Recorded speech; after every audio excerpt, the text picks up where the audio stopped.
Those who are not in the Hollywood world, what is wrong with her taking over the film? I've never seen it before in my 30 plus year career in Hollywood.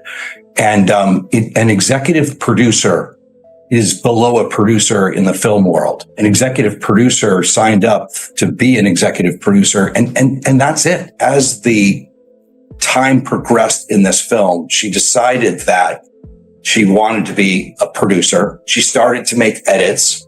She wanted to be part of the editing. Blake Lively, who is known for her calm and polished demeanor, is at the center of a courtroom spectacle in the most recent episode of Hollywood's never-ending legal drama. The actress reportedly lost patience with her own legal team after a string of disastrous missteps that made an already chaotic case even worse. We should be talking. Ryan, go to the bar, Ryan, go to the bar. This footage, which appears in the finished version film It Ends With Us, only in this brief slow-motion montage, appears to show the two stars discussing how to play the scene as they slow dance. Baldoni's team says the 3 takes of this scene, reportedly shot in May 2023, showed that what took place on set doesn't match claims of sexual harassment that Lively made in a legal complaint last month. According to the complaint, while filming a slow dance scene, Baldoni was, quote, caressing Miss Lively with his mouth in a way that had nothing to do with their roles. In the raw footage released by the director's attorney, the two stars can be heard talking about production details while playing to the camera as a couple in love. The complaint says Baldoni, quote, dragged his lips from her ear and down to her neck as he said, "It smells so good." Baldoni's representatives say that the take proves it didn't happen. I'm probably getting a spray tan on you. It smells good. Well, it's not that. It's my body makeup. Lively's legal team firing back in a statement, quote, Justin Baldoni and his lawyer may hope that this latest stunt will get ahead of the damaging evidence against him, but the video itself is damning. Lively's representatives say that the footage corroborates her account of what happened, arguing that it shows Baldoni, quote, attempting to kiss her, kissing her forehead, rubbing his face and mouth against her neck, flicking her lip with his thumb, caressing her, telling her how good she smells, and talking with her out of character, adding that no woman should have to take defensive measures to avoid being touched by their employer without their consent. The courtroom has officially turned into a stage with reputations on the line, alliances disintegrating, and an unpredictable legal showdown that has left everyone wondering whether justice or just sheer spectacle will prevail.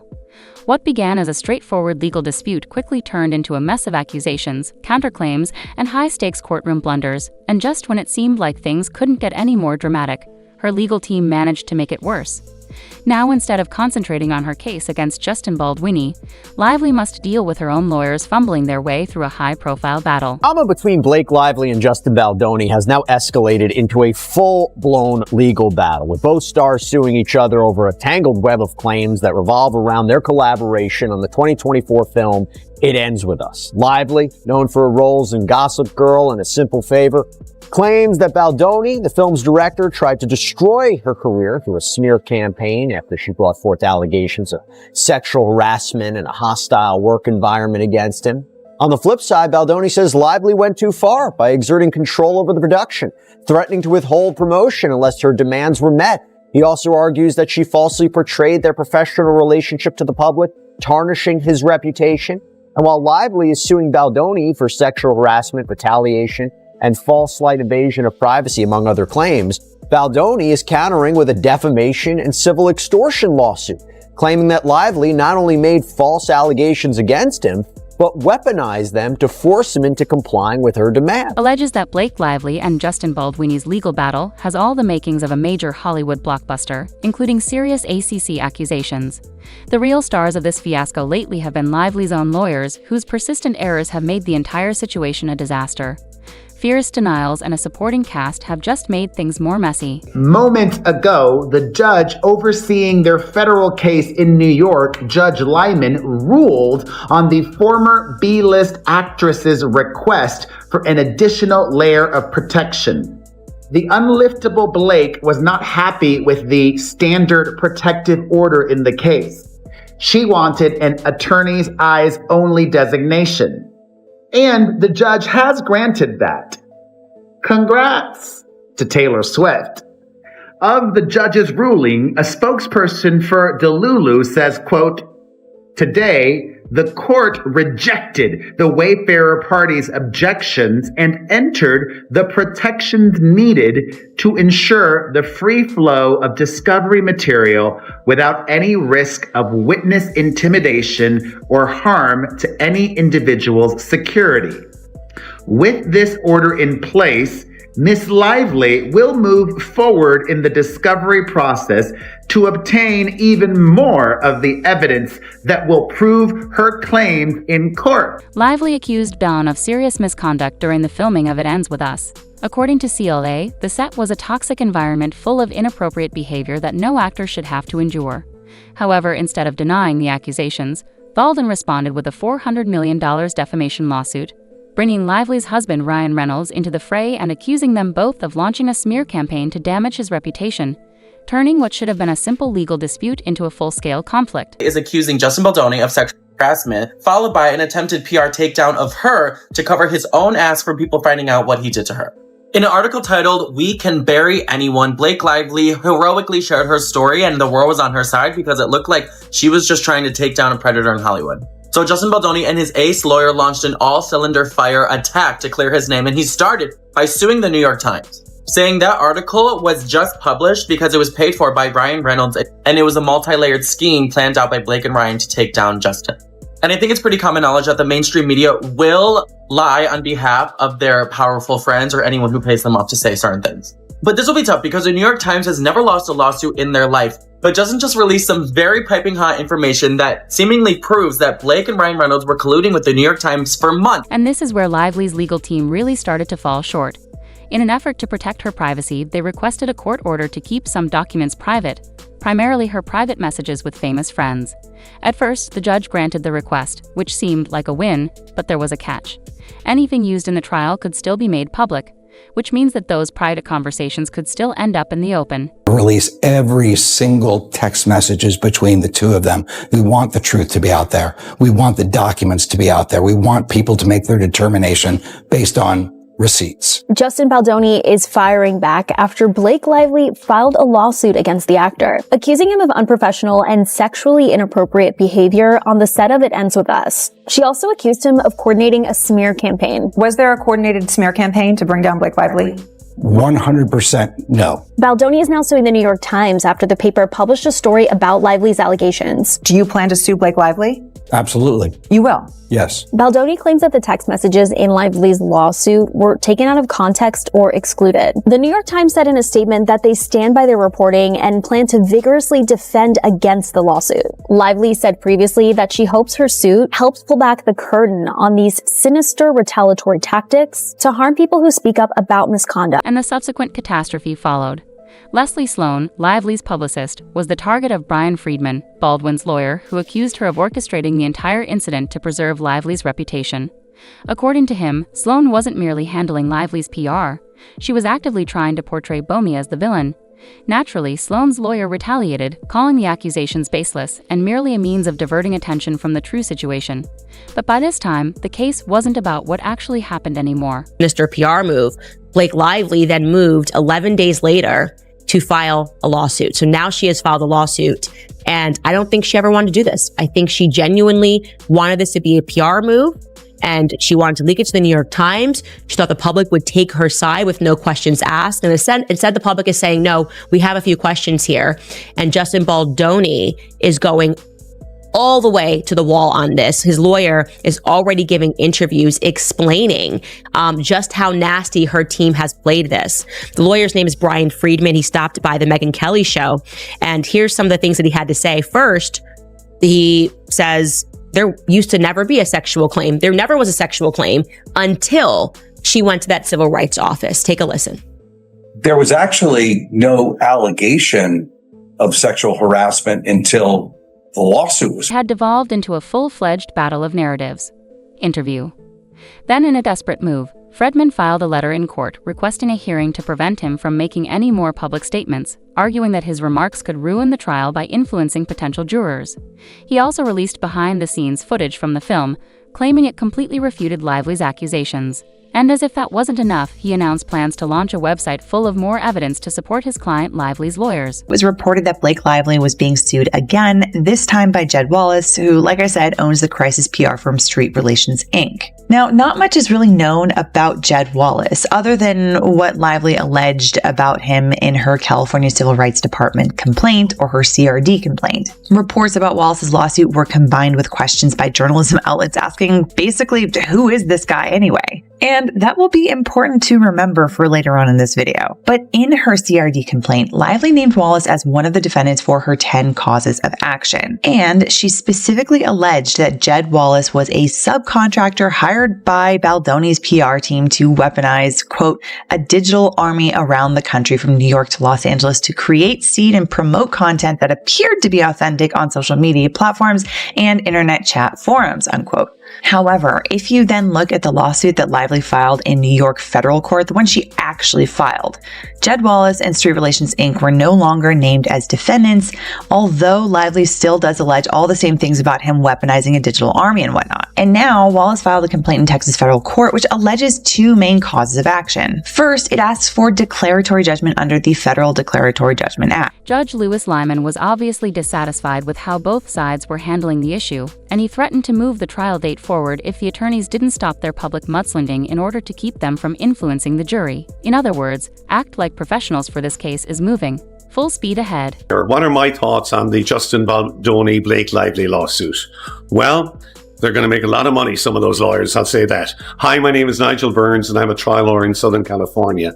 Well, it's early days for what is actually going to happen with these lawsuits. What we do know is in December 24, Blake Lively filed a complaint with the California Commission, and then New York Times published an article, and Justin Baldoni ended up suing the New York Times for $250 million, and then filed a defamation lawsuit, etc., against Blake Lively, her husband Ryan Reynolds, who is no longer the most popular man on the planet, and their publicist. What I would say would be a strong case, just objectively from what I know, is the case against the New York Times, because it does appear that they published an article without verifying hardly any of it, and that's, maybe acceptable in the National Enquirer, etc. But on a, publication like the New York Times, that could very well be defamation. But the trial is going to be March 2026. Lively was making headlines for a completely different reason while her legal team was trying to clean up their mess. She was walking the red carpet at the South by Southwest Festival, wearing a bold pink latex outfit, and she pretended that nothing was going on. She smiled for the cameras, talked about how happy she was for another small favor, and gave the impression that everything was fine. This was a brave move given that her legal battle was getting out of hand behind the scenes. Declaratory judgment if they feel that they're under threat of litigation by another party who may or may not try to sue and who may or may not try to maybe take advantage of that ambiguity somehow. So here, what Wallace is saying is Lively has accused the plaintiffs here of 10 different causes of action, and he would like a judge to actually look at the evidence and decide that no, Wallace and Street Relations Inc. aren't liable for any of this. So he's essentially affirmatively bringing that lawsuit onto himself so that he can disprove it. And that's the first claim in a nutshell. The second claim is defamation. It basically says Lively falsely stated that Wallace and Street Relations Inc. engaged in 10 illegal acts under state and federal law, and that they're entitled to compensation as a result. So now, setting aside the declaratory judgment piece, I want to focus on the defamation part, because all of Lively's alleged defamatory statements, both in this lawsuit and in Baldoni's lawsuit against Lively, arise out of that CRD complaint. However, things didn't end there. Baldwin's attorneys made the decision to include even more famous people in the controversy. Following the emergence of conspiracy allegations, Hugh Jackman, a close friend of Reynolds and Lively, unexpectedly became involved with Baldwin's team in an attempt to interview him. Yes, this case had progressed to the point where individuals were examining superhero movie scripts for hidden messages. Baldwin's attorneys began investigating whether the Deadpool movie had a hidden barb at Baldoni, pointing to a character named Nice Pool, and wondering whether it was a swipe at their client. 23 writer's strike, Baldoni started editing the footage that had already been shot. But that's when Lively apparently expressed a strong interest in accessing the raw dailies. These are usually unshared with the cast, according to Baldoni. But Lively apparently also wanted to have a hand in the editing process, and a text from her appears to read, "Hey, would you mind giving me access to the dailies? I appreciate you may be too slammed right now to make this happen, but maybe someone else can facilitate?" Just to put a point on this, dailies are a critical point of the filmmaking process, the editing process. The actors don't typically get access to them. If they do, it's usually rare, requires special permission. But here, Lively allegedly repeatedly pushed for access to this because it was evidenced by her follow-up text in July of 2023 that reads, "Please let me know who to reach out to get access to the full gallery of dailies. I'm so looking forward to seeing all that we have in the can." This request allegedly raised some concern among the film's crew. A producer and the CEO of Wayfarer Studios, Jamie Heath, are reportedly shown to be against granting Lively access to the dailies because the messages from the lawsuit reveal their apparent resistance to the idea. There's one that says, "I'd say no, but check her contract first." That's what one producer says. And then a response, supposedly from Heath, says, "It's an absolute no from me as well." This series of texts shows that while Lively seemed to be involved and invested in the production, she was also seen by some crew members as trying to maybe overstep professional boundaries, particularly when it comes to the editing process. Baldoni argues that Lively's attempts to control these aspects of the film, like the editing and the wardrobe choices, were part of a broader strategy to manipulate him and assert her power and dominance over this project. And this is where things get even more interesting. The judge's warning was a rare moment of sanity in an otherwise absurd battle, but whether anyone actually heeds it is another matter. At this point, it's not just about who is right or wrong. It's about who can outmaneuver the other in the courtroom and the court of public opinion. With everything going on, it's obvious that this trial will only get more chaotic. Really destroying Ryan Reynolds and Blake Lively's image, bro. What happened? It all revolves around like fake allegations towards Justin Baldoni, right? So Blake Lively's claiming that there were sexual assault allegations towards Justin Baldoni, and Justin's like, "I have all the receipts, I have all the videos." So it's just a lot of drama. Do you think this is fake beef like Drake and Kendrick? No, because I think that for either one of them, it's just like detrimental to their career. Do you know what I mean? But it ends with us. I want to make this very clear. Ryan Reynolds, if you get past this clip of us talking about your relationship, just know, I don't care. I still love you, man. I love your movies. I love everything you did. I actually hope things get so complicated and terrible for you guys that you guys break up and then I slide into Blake Lively's life. That's what I hope. Elon's legal team redoubled their claims that Lively and her inner circle had planned a smear campaign against him, citing the carefully timed media leaks and social media narratives that portrayed Baldoni as the villain. They claimed that this was all part of a well-planned strategy. Meanwhile, Lively's lawyers frantically tried to refocus attention on the initial accusations, but each time they did, Baldoni's team was prepared with a counterattack. When people thought Justin Baldoni was finally the bad guy, Blake Lively proved she will always be the bad guy. Justin Baldoni just released a piece of the puzzle that will destroy Blake Lively, Ryan Reynolds, Colleen Hoover, Taylor Swift, the New York Times. He's killing 5 birds with 1 stone, and they're all getting exposed as liars. So grab your florals and buckle up for all this tea. Throughout this whole campaign, the public has been pretty sternly on Team Justin, but after Justin put out a voicemail that he sent to Blake Lively at 2 a.m. talking about a baby on her boob and he can't wait to spend more time with her, their chemistry is amazing, people thought maybe we should be on Team Blake. I'm gonna stop rambling because Jesus Christ, it's been 6 minutes and 30 seconds, so fuck me. I'm sorry. You probably have kids all over you and a baby on your boob and you're listening to me ramble at 2 a.m. I can't wait to spend more time with you. Oh. Blake and Ryan Reynolds were getting bothered by him releasing so much that they asked a judge to put a gag order on Justin to shut him up because they were gagged. Their lawyer said that Justin has further made it clear that his priority is completely torpedoing Blake Lively's career for the rest of her life. And this could actually all be over in 3 days because Blake and Ryan just asked a judge to dismiss this whole court case because they are trying anything to get this to stop because it's ruining their career. And Lively's legal team made yet another huge mistake. In a last-ditch effort to support their position, they produced a number of emails between Lively and her co-stars. But rather than bolstering their case, the emails instead served to cast doubt on it. Some of the messages appeared to go against Lively's earlier claims, which gave Baldwin's attorneys even more justification. Fans and detractors alike were tearing apart every word on social media, transforming what should have been private contact into a public spectacle. The winter solstice falls on December 21st, winter solstice 2024. The New York Times published a story titled, "We Can Bury Anyone," inside a Hollywood smear machine.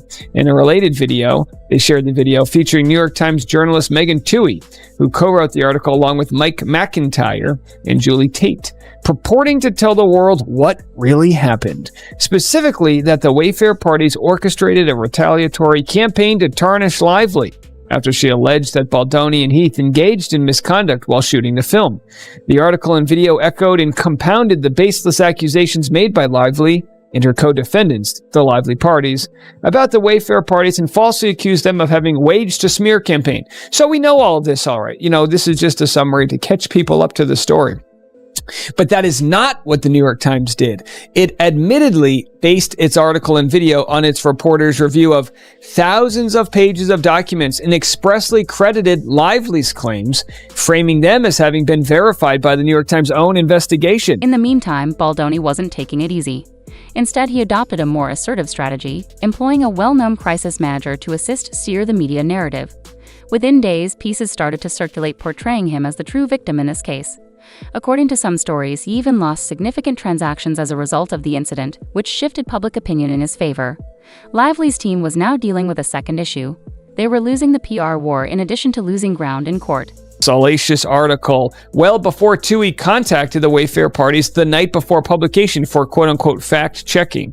After the New York Times months of plotting with the Lively parties, the Wayfair parties got hours to respond.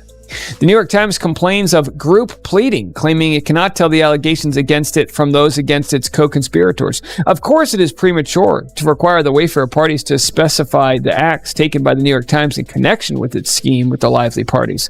A jury will determine the truth based on the evidence, but the Wayfair parties' allegations are clear. The New York Times argues New York bars 2 California tort claims, but as the Wayfair parties suffered damages in California, where nearly all make their personal and professional homes, they may bring claims under the law of California, which has a strong interest in protecting its citizens. This was a major blow to Lively's case, and her legal team rushed to discredit the new witness before their testimony could do even more damage. Lively's legal team has one job, so stop making things worse because right now they're too busy playing defense against their own mistakes. If they don't get it together soon, Lively might find herself fighting an illegal war on 2 fronts against Baldoni and against the very people who are supposed to be helping her win. A former crew member from It Ends With Us came forward with their own version of events, but rather than supporting Lively, they backed her claims, claiming that the set wasn't the toxic environment Lively described and accused her of exaggerating the situation to harm her reputation. Stay tuned for more.